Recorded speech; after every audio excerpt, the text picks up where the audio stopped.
Welcome to the podcast, The Product Life. This is the show for passionate people about everything from home and kitchen to electronics, all about products. This is your host, Apurv Sibbal, and today we have Deb. She is the founder of Bel Essence. So could you tell us a little bit about yourself, Deb? Okay, well, I never intended to go into business with skincare. When I turned 40, I started developing, age-related skincare problems, really dry skin to the point of bleeding and irritations and discolorations and all that kind of stuff. And so I went through all of the drugstore brands, which did work. I'm not going to bash anybody's products, but they didn't do anything to permanently change my skin. And that's what I was looking for. So I started doing research into natural ingredients to find out, first of all, what doctors and scientists said you need for your skin to look its best. What were the components, the nutrients that you needed? And then I started looking at literally grocery store items that I could buy and use on my skin that had the components that the doctors and scientists said were important. And so I spent about 10 years developing two products for myself, a cream and an oil, and they worked so well that I started getting compliments on my skin. And people were asking me, what I used, and I was handing out the recipe. I said, here, you can make it. And people were saying, I don't want to make it, I want to buy it. Where do I buy it? So that's when I decided to launch it. And I launched first on Amazon with just two products. We did phenomenally well. And, time went on, and then we now have close to 30 products in the line for skincare, for all different types of skin, for all different types of issues. Wow, that's some amazing growth. So what is the key differentiator of your product from the other competitors in the skincare domain? The thing that differentiates us is this was made for me. I'm a consumer, and I went through the products, all the products that are out there, and I made my laundry list of what I wanted in a product. And it's pretty much the same for most people. They want it to work. The first thing is they want it to work. The second thing is they want it to work. The third thing is they don't want it to be expensive, and they don't, and people do not want to have 25 different products and an hour-long skincare routine every day. So that's me. I want to put on one product, have it work, have it do its job, not cost a fortune, and be done.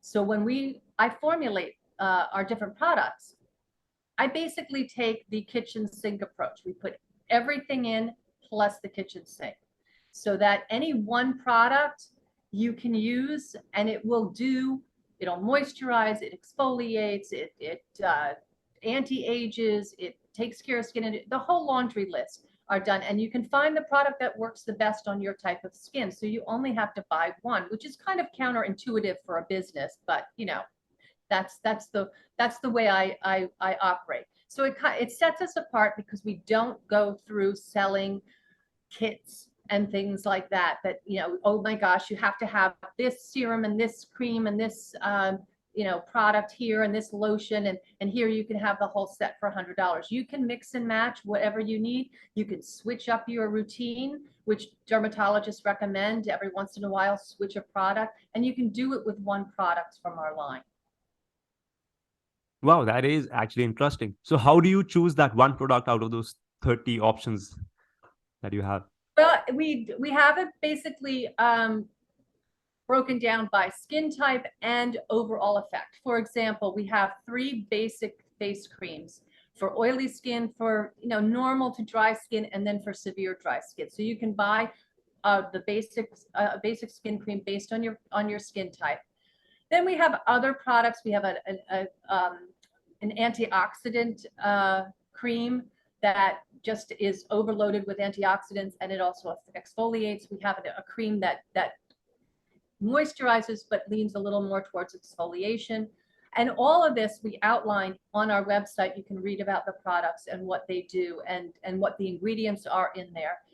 And then also, if you want to find out more about the ingredients, we have a page on the website where we list every single natural ingredient that we use in all our products.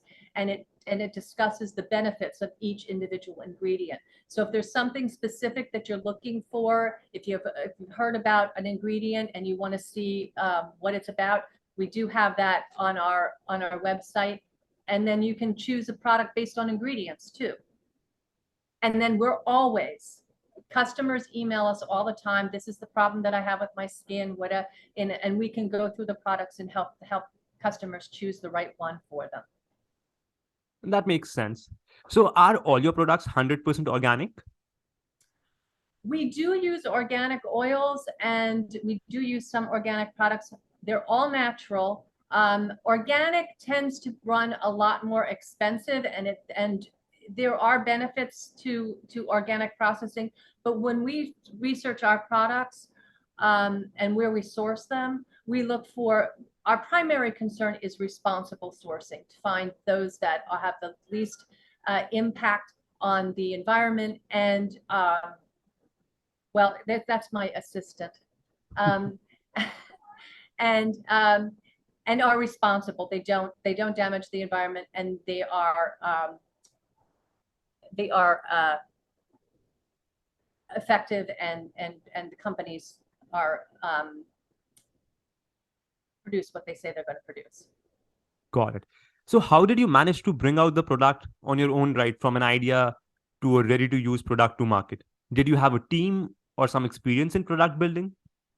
Yeah, basically it was on my own. I've been prior to going into this business, I worked in the fashion industry for about 30 years, and I focused mostly on ethical fashion. So I do have that sustainability, responsibility side to my business. And that's always been important. So that was one aspect of it. And I knew how to go about sourcing in a different industry, but it also applied to this. So I knew how to go about sourcing ingredients. But mostly what it came down to is I know how to research. So when I was looking for what would work on my skin, the first thing that I did was I did research into what specifically is it that doctors and scientists say. And there's the database of medical journals online, so you can do your own research in there, and you can look up questions and read actual journal articles about what has been found to be effective, what they say about certain vitamins and certain components. And that's what I did originally, because I was looking for my own interests. And it kind of becomes a little addictive. Once you start doing this research, you want to discover other things too. And as I've been going along and looking into new ingredients and doing that research, he hides most of the time. But today but I will say we are cruelty-free, certified cruelty-free. And we support animal welfare charities and environmental charities with our company. So he's kind of a mascot for that. So could you introduce your assistant to our viewers as well? Can I have my assistant what? Could you introduce him or her? This is Frederick. He actually is a temporary house guest, but he's here frequently. I babysit for him for somebody else, but yeah, he does take an active interest in in my work, laying across the keyboard and everything like that. So yeah, but he's kind of a mascot for our environmental and conservation support. But yeah, when I did the research, like I said, it kind of builds on it. Once you figure out how to find one thing that you're looking for, you can start, it becomes that much easier to find everything. So that's the process that I go through. When I hear about all these new trendy ingredients that cost a fortune, I usually look into what the components are. And then I look for ingredients that are already out there that aren't as expensive, that have the same, if not better, effectiveness than the new trendy thing, whatever it might be, some rare flower on some remote island somewhere in the Pacific that everybody's raving about. For the most part, nature provides the same benefits in many, many different forms. So that's part of my research too, so that we can keep the costs down for our customers. Impressive. So, how has the journey been so far in terms of product success, sales? Well, it's been up and down. COVID, of course, hit everybody very hard, and recessions. People say, okay, I'll be okay if my skin looks a little red because I have to cut back on expenses, and so in those respects, there's ups and downs and there's fluctuations in the business. But we have an incredible base of extremely loyal customers. I have customers that go back to when I first put the products out for sale, and they've been buying since we started. And they are they're my favorite people. I know who they are. I know what they order. As soon as I see their name, I know what they're going to be ordering. And so it's been excellent. It's been affirming that what we're doing is we're in the right direction. We're on the right path. And we take our customers' comments and reviews very seriously. If there's a problem, we fix it immediately, and which is a benefit of being a smaller business. You can adjust and respond a lot more quickly. So it's up and down, but it's no different than any other business. So, what difficulties have you faced while developing this brand? The difficulties, sometimes it's sourcing, although we have that pretty much under control, because when I look for new ingredients and new packaging and things like that, I make sure that I have backup sources for them in case one company's out, we can get it from someplace else. But that's been a little bit difficult, particularly after the pandemic. The other difficulties are just getting the word out too. That's probably the biggest thing between developing the products, have that down, producing them, have that down, and just making sure that people find out about us is really the only difficulty that we face, because it's an ongoing, constant. You have to come up with new ways to promote your business. So that can be a challenge. Got it. Are you using some technology for marketing and sales? We do use social media, but you know what? Honestly, my background goes way back.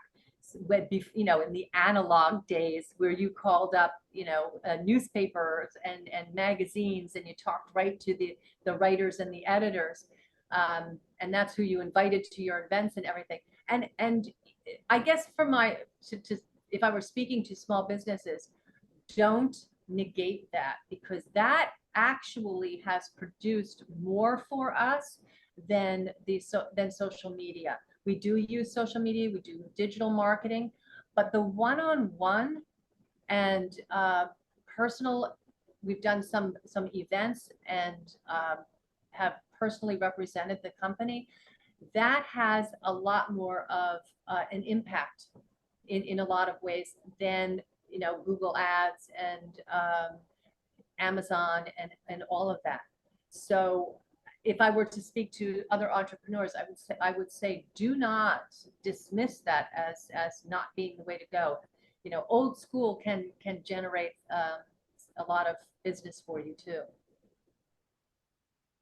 Got it. That's some good advice. So, what sort of competitor analysis did you do while entering the marketplace? I looked at it. There are a lot of natural beauty products out there, and it's exploding. It's becoming a major force in the beauty industry, going natural. And when I looked at competitors, I found that a lot of them, they build their companies and their products around a particular ingredient, or they build it just have they basically build something that it's all natural, and that's the focus of it, making it all natural. I drilled down a little more, like I said, into what do I want as a consumer, since I was the original consumer for this. I have on my list of must-haves when I buy any kind of a product, And that's what I looked for. So in terms of our competition, I think we're more specific about filling the needs, the specific needs of our customers. And so in competition, that's what sets us apart, and that's what gives us a little bit of an edge over other companies. That's not to say that people can't find in another company a product that works for them. You know, we're not the only option out there, but we're looking at what our customers specifically want and need, and filling that. Got it. What are your plans for the future? Is there a plan of expanding your product line? Well, we're always expanding the product line, and I think probably what I'm looking at is growth into wholesale and spas and salons and those kinds of businesses, perhaps even hotels. So going into more wholesale and being a little more specific about it. I'm not really looking to go into necessarily going into the Targets, because our product, we would have to change the product in order to be able to be bought by the big major chain stores. And I'm not sure that I want to do that unless I made a specific product line for places like Target and Kohl's. So we're looking to expand more into smaller retail chains and, like I said, spas and salons, and always looking at new products that we can offer our customers. So that's just a standard thing that we're doing is always expanding the line and revising it. You know, there are some products that we may decide that we're going to change. We take them out because we've come up with a better formula for the same product. So we're always looking to improve the products that we have and add to the mix. Got it. I wish you good luck with that. So with this, we have come to the end of our episode. So I would like to thank our listeners for listening to this, and please visit belessence.com, and especially for you, we have a 15% discount coupon code, which is best reviews. And thank you again for listening to this episode, and hope to see you back in the next episode. Thank you, Deb.